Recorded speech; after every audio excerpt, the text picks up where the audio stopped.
బాలగంగాధర్ తిలక్ హిందువుల ఐక్యత గురించి వినాయక నవరాత్రులను నిర్వహించి హిందువులను ఒక్క తాటిపైకి తీసుకొచ్చి మహనీయుడని మన్సూరాబాద్ కార్పొరేటర్ నరసింహారెడ్డి కొనియాడారు. Hyderabad lorry suppliers association Autonagar ఆధ్వర్యంలో ఏర్పాటు చేసిన విఘ్నేశ్వరుని పూజకు ముఖ్య అతిథిగా విచ్చేసి గణపతి పూజలు చేసి అన్నదాన కార్యక్రమాన్ని ప్రారంభించారు. ఈ సందర్భంగా వారు మాట్లాడుతూ Hyderabad lorry suppliers association Autonagar వాళ్ళు ప్రతినిత్యం ఇక్కడికి వచ్చే ఆటో డ్రైవర్లకు ఇతరులకు ప్రతిరోజు 5 నుండి 6,000 మందికి నిత్య అన్నదాన కార్యక్రమంలో పాలు పంచుకోవడం ఎంతో అభినందనీయమని కొనియాడారు.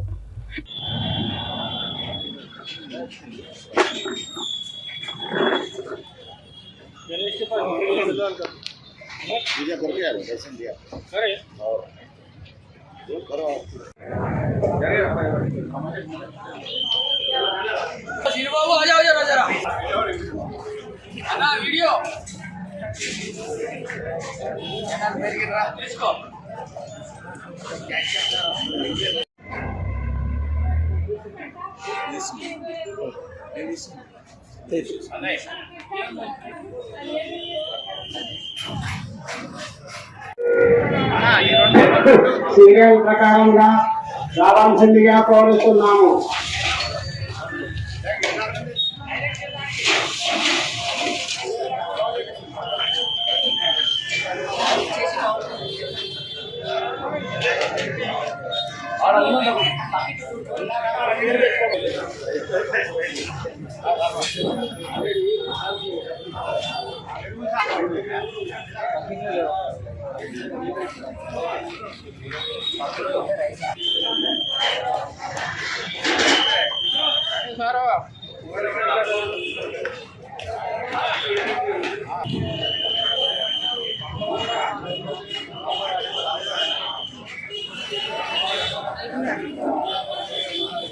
అసోసియేషన్ వారు ముఖ్యంగా మా ఆటోనగర్కి సంబంధించినటువంటి అందరూ కూడా ఈరోజు నవరాత్రి ఉత్సవాలు గణేష్ నవరాత్రి ఉత్సవాలు జరుపుకుంటున్న సందర్భంలో అన్ని చోట్ల కాలనీలలో కాకుండా ఇక్కడ కార్మికులకి నిత్యం పని చేసుకునే వాళ్ళకి ఇక్కడ ఉన్నటువంటి వివిధ రాష్ట్రాల నుంచి రాత్రిపూట స్టే చేసుకునే వాళ్ళందరూ కూడా నవరాత్రి ఉత్సవాల్లో భాగంగా ఒకరోజు వాళ్ళకి అన్నప్రసాదాన్ని ఏర్పాటు చేసుకున్నందుకు వాళ్ళకి ప్రత్యేకంగా ధన్యవాదాలు.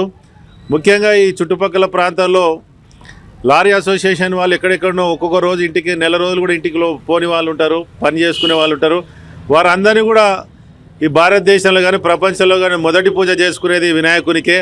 ఆ వినాయకుని పూజలో వాళ్ళని కూడా భాగస్వామ్యం చేసి వాళ్ళని ప్రసాదంలో భాగస్వామ్యం చేసినటువంటి ఈ ఆటోనగర్ లారీ సప్లయర్స్ అసోసియేషను భక్తులకు అందరికీ సేవ చేసినందుకు వారికి పేరు పేరున ధన్యవాదాలు తెలియజేసుకుంటూ ఇలాంటి మంచి కార్యక్రమాలు ఈ దేశంలో ఇంకా అనేకమైనటువంటి కార్యక్రమాలు జరుగుతుంటాయి. ఈ దేశం బాగుండాలి, ఈ దేశాన్ని ఎవరు మళ్ళీ బానిసత్వం పోకుండా ఉండాలని చెప్పేసి ఆనాడు 100 సంవత్సరాల క్రితం బాలగంగాధర్ తిలక్ అందరినీ ఏకం చేసేసి సామూహిక నిమజ్జనాలు సామూహిక పూజల పేరిట దేశంలో ఉన్నటువంటి హైందవ సోదరులందరినీ ఒక తాటి మీద తీసుకొచ్చి ఈ వినాయక నవరాత్రి ఉత్సవాల సందర్భంగా స్వతంత్ర పోరాటంలో ఐక్యతం చేసినటువంటి ఈ నవరాత్రి ఉత్సవాలని మళ్ళా భావి తరాల వారికి రాబోయేటువంటి మన పిల్లలకి మన తరాల వారికి కూడా ఈ వినాయక నిమజ్జనాలు ఇట్లుంటాయి, బతుకమ్మలు ఇట్లుంటాయి, నవరాత్రి ఉత్సవాలు దసరా ఉత్సవాలు ఇట్లుంటాయి అని చెప్పే విధంగా ముందుకు సాగే విధంగా ఈ కార్యక్రమాలు చేస్తున్నటువంటి అందరికీ కూడా ప్రత్యేక ధన్యవాదాలు తెలియజేసుకుంటూ